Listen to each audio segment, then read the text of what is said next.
Hey guys, so a friend of mine suggested that I make a video just kind of discussing some tips that I have for watercolour, so that's what I'm going to do today. I'm going to keep it fairly simple. I'm just going to do a simple portrait and then show you how I do it, give you tips along the way. Just a quick side note, if you see my hands moving in the first part of this video, it's because I was talking as I was painting at first, but then I just decided against it because I couldn't really concentrate. So anyway, first things first, I'm going to show you some of my paintings that I did just so you can get an idea of the kind of things you can achieve with watercolour. Like, a lot of people don't know how versatile it is, so don't listen to your art teachers when they tell you that you need to paint in oil paint or whatever to be a great artist, because you can create really great techniques, really beautiful techniques with watercolour. So let's talk about materials you'll need to paint with watercolour. Obviously you're going to need a watercolour set.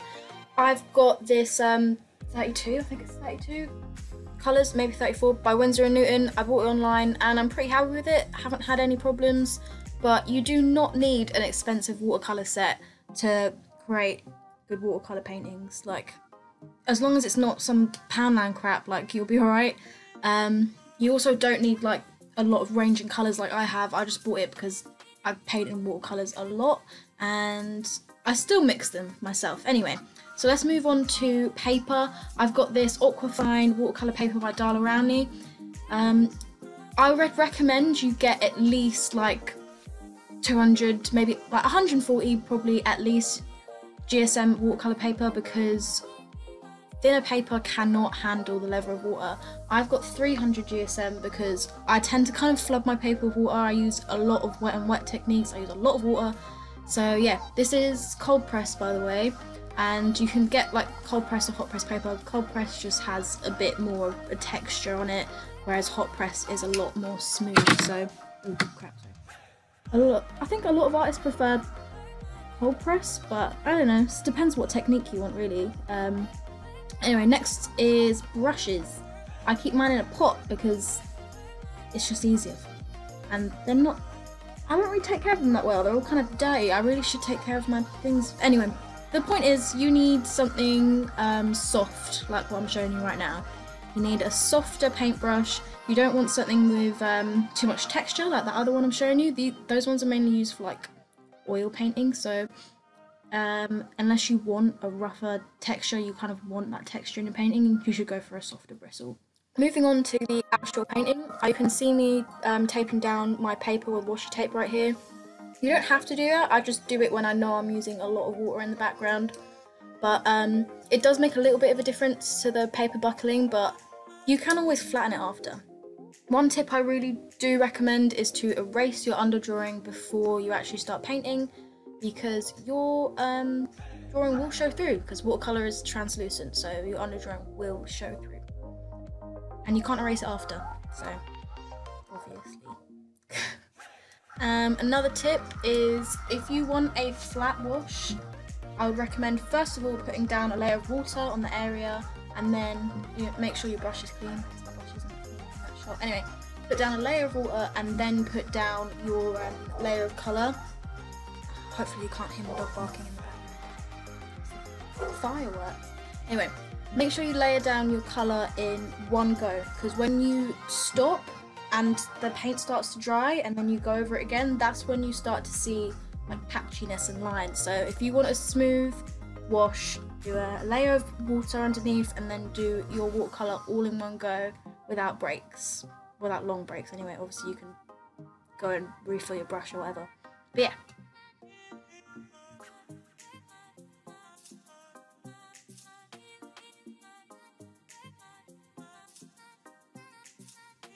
Another tip, when watercolour is still wet, you can pick up the colour again, whether with your brush or with a bit of tissue, as you see I'm doing right now.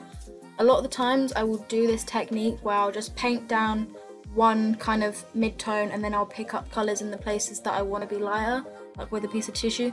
You can kind of see I left it a bit late on the right side where the cheek is, like I couldn't pick up all the colour because I just left it too long. With watercolour, because it's translucent, it really works best when you kind of layer it on top of each other. And If you're not working wet on wet and you are working in like distinct layers, I'd recommend waiting for it to dry completely before you add the next layer. You can see me using a hairdryer there. I just get a bit impatient and I don't think the hairdryer really affects the painting. You can see me just kind of layering from light to dark. That's because you can't really layer lighter colours on top of darker colours when it comes to watercolour. It just doesn't really work. So you want to just slowly layer the darker colours on top, and you can also see me throughout this process like just dabbing bits of tissue if I put it too dark, because like I said before, when it's wet you can pretty much take up colours. I mean, some paints, some watercolour colours are a bit more staining than others. I mean, you find that out like as you're painting. There isn't, well, I think there is like little codes for that when you buy individual watercolours where you can see how staining it is with some of them. I don't think all of them, but anyway, it's just easier to work it out for yourself which colours stain more. I find that blues tend to stain a lot more than like yellows and reds and stuff. Just a quick note, if you are looking for more realistic painting style, then I definitely recommend working wet on wet. And if you are working wet on wet and you want this realistic style, it is especially more important that you wait for your layers to dry completely. If you are working wet and wet and it starts to dry, just wait for it to dry completely and then just wet it all over again, because it will ruin it if you just if it's half drying and you're still working on it. I personally like to see kind of distinct layers in my work. I just like it. I like the texture. I like how it looks. So generally when I'm working, I just kind of work in the little layers. You can see them. I think it looks quite nice. If you're working in very distinct sections, I mean, you could in theory put darker colours first and then lighter colours like over the top if you really know where exactly you're putting all your colours. But the reason it doesn't generally work is because, like I said, watercolours can be reactivated, and when you put the darker colours on first, even if they're dry and then you paint over them with lighter colours, the darker colours will reactivate. It will be blurry, it won't look good, you won't have like the crisper lines that you want. It will look dull and murky and blurry, and it will just kind of mess everything up. It will blend out, and maybe that's kind of what you want, but generally I don't think most people do want that.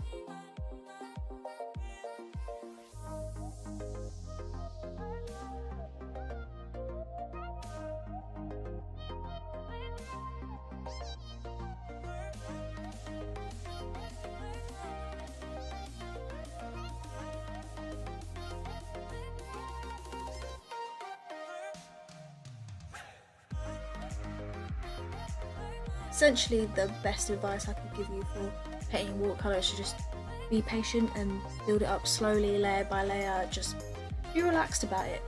When you slowly build up, you're less likely to make mistakes, and it's a lot harder to cover your mistakes when you're working with watercolour.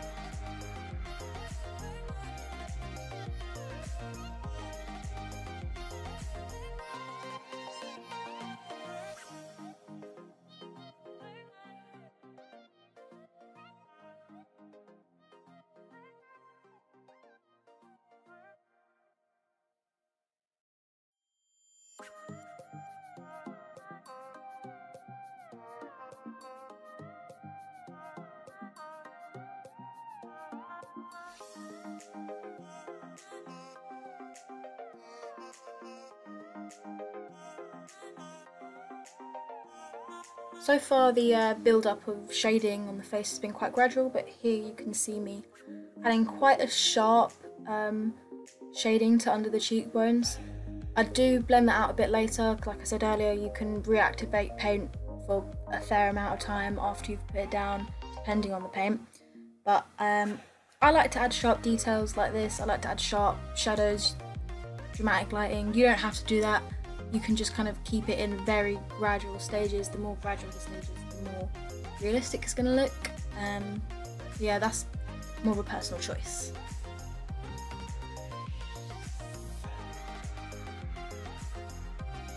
I've tried a few different methods, like I tinker around with it, of adding colour to my paintings, but generally what works best for me is to start with one colour, or at least very similar colours, and slowly build up the layers with that before I add kind of glazes of colour. I feel like glazing is a really good technique for watercolour, which when you kind of add a really thin layer of a colour over the top of stuff you've already done, and then it gives like a hint of that colour, and then you can work with the tones first and then work with the colours later. I just find that easier to work one at a time, so I'll either use a realistic skin tone like what I've used in this one, and then you can see me adding like pink glazes and kind of more orangey tones on top now. Yeah, I just find that's a lot easier than working with colours as you're working with tones and building it up, and it creates a lot of depth. I find like you can see the different layers of the tones, but also the kind of how the different colours overlap with each other. But you just got to be careful that the colours you add don't interfere with the kind of layers and tones you've added before. Generally, when you paint over the top of paint you've already had, if you kind of work into it too much, one, you could just completely remove the underlayers, and two, you could overwork the paper and the paper could start to bead up and go all gross, and you don't want that. So kind of be gentle with the strokes. So that's the look you want to go for.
Another tip I have is to make more than you think you're going to need of your colour. I don't know if you can see what I did there on the painting, but when I did one cheekbone / jawline shadow, I waited until later to do the other one, and then I didn't have enough of the colour that I used for the first side, so I mixed a new one. It's kind of hard to make the colour exactly the same, so I just had to change the other side again, and it was a little bit of hassle that I could have avoided if I just mixed more of the first colour.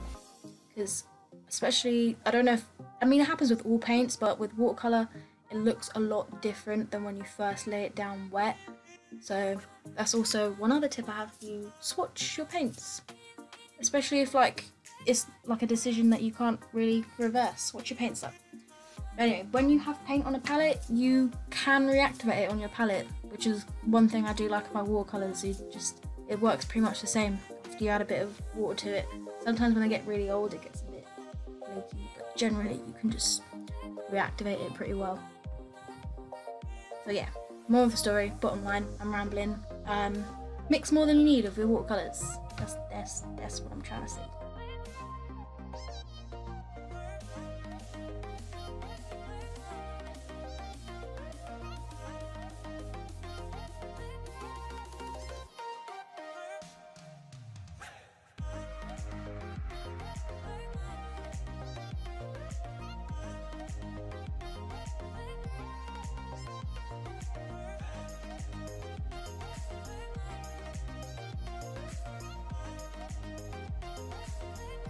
While you're painting, it's very helpful to work on different parts of your painting while you're waiting for other parts to dry. So you see I've put a little bit of shading in the whites of the eyes.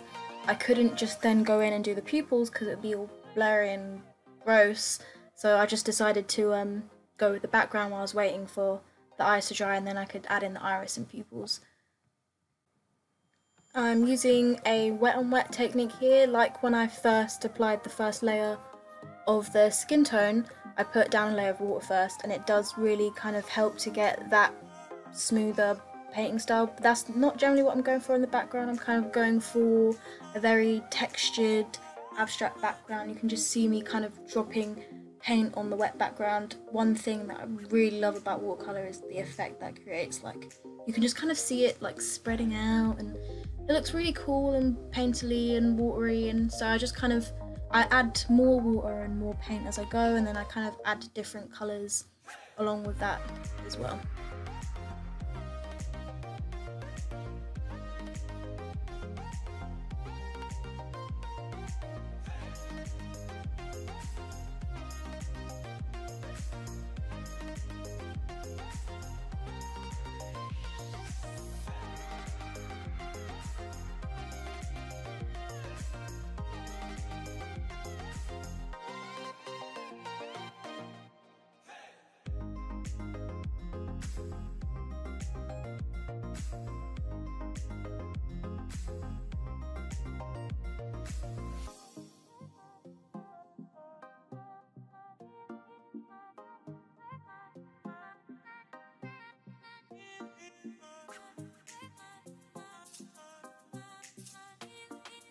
So here I make a little bit of a mistake.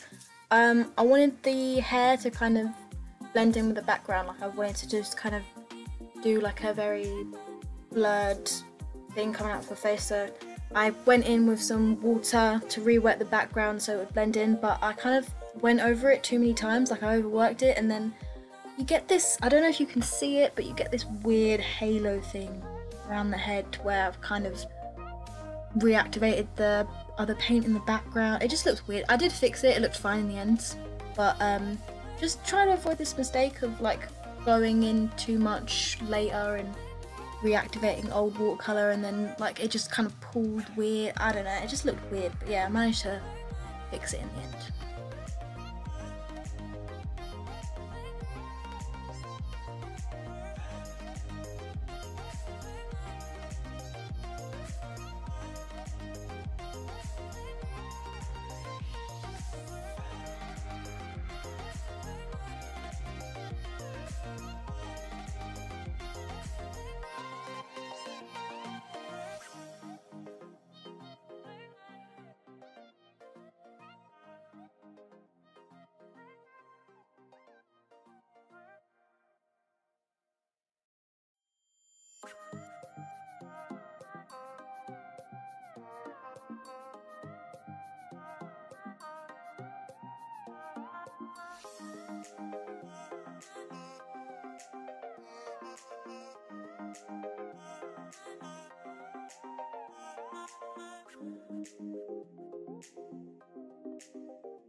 I just thought I would stress to you guys how important it is when you're working with watercolour to make sure the underlayers are dry before you add in details, or they will turn out a blurry mess. You will not get the sharp details you want.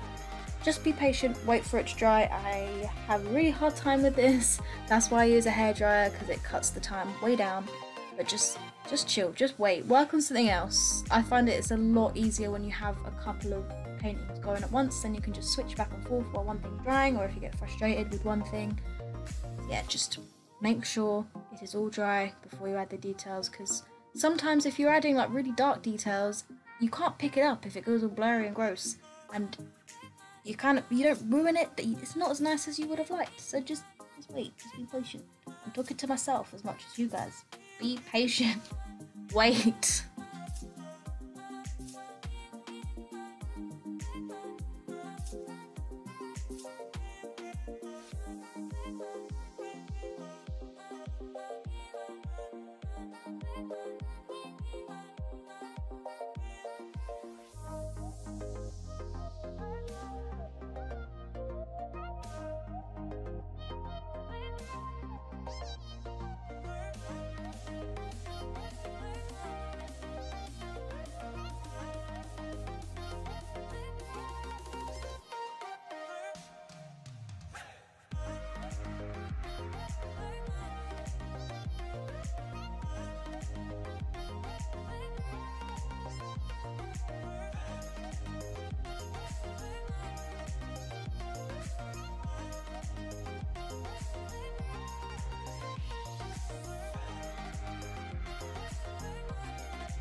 And this is the final result. I did go in with a white jelly roller pen afterwards just to add a couple details, but my phone was full so I didn't record it.